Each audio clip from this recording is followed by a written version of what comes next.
Hello, my friends.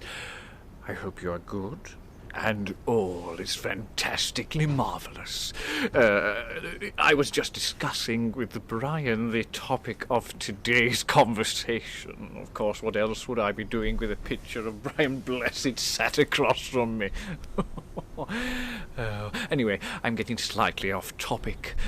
The topic of today's conversation is grotesque physical theatre, and how you can utilize it in your actor training. So let's get to it. Grotesque physical theatre. What is grotesque physical theatre, or theatre of the grotesque? Hi guys, hope you're good and all is fantastically marvellous. So you're here with me, Liam Rook, actor, voiceover and coach. And today we're going to be talking a little bit about grotesque physical theatre and how you can try this method out to see if it works for you. If not, as I keep saying, try all methods, be flexible in your thinking and keep pushing forward. Take bits that work and use them, bits that don't. So use the bits that work and the bits that don't, throw them away. So grotesque physical theatre is a performance style which you can utilise to test your limits. If you look on my videos right at the bottom, there's some old rehearsals of the Telltale Heart show I did, and I utilise grotesque physical theatre. Now this style is basically to really make movement sharp, erratic and, as it is said in the title, grotesque. So a little bit out of the ordinary, really stretching your physical boundaries and also your vocal boundaries also. So I'll give you a little bit of an example while I'm talking to you right now. I am just going to use a bit of grotesque physicality on you right there, moving my mouth, changing my voice, using my eyes a little bit and looking around. Look, what is that? That big ball of fire in the sky. Oh yes, now I remember, it's the sunshine. Here in England we don't really experience too much of that, hence my pale complexion.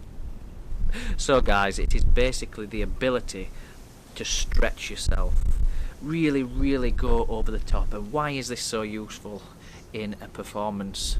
Well, what you can do is you can test out new movements, you can test out boundaries that you normally stick at, if you know what I mean. You normally think, yeah, that's enough, or else I'm going to go too far over the top. So this is a theatre style where you are encouraged to stretch and go a little bit more over the top. It's a great way to see where you can go, and when you have found this threshold of movement, you can then start to just bring it back ever so slightly, refine it down. It's like when they get a lathe and they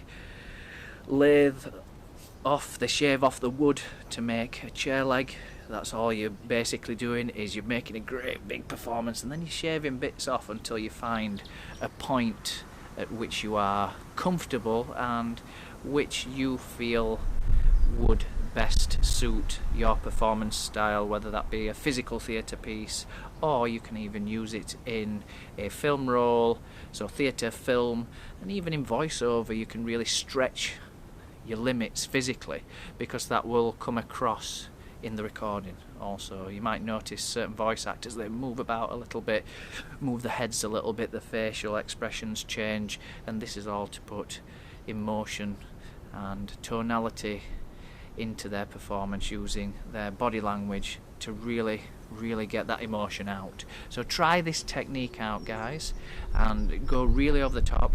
The best thing to do is to probably get a small speech, a monologue, and just say it out loud, normal and neutral, and then start building up until you get really exaggerated over the top, and see what your body is capable of.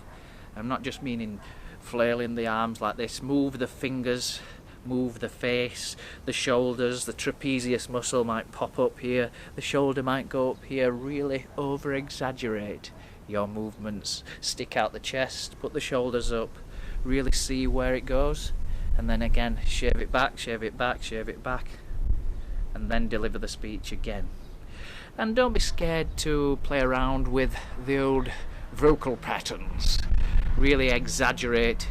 There's always somebody going up and down my street with a very loud car. I apologise for this. Anyway, really stretch yourself vocally as well in conjunction with the movement. So try this technique out, guys. If it works, fantastic. If it doesn't, go on to the next thing. Find what works best for you. So, I'm going to sign off here. I'm going to finish my tea, because us English people love our tea. Oops. Yes, I forgot my pinky. All the best, old chaps, and I will certainly talk to you soon.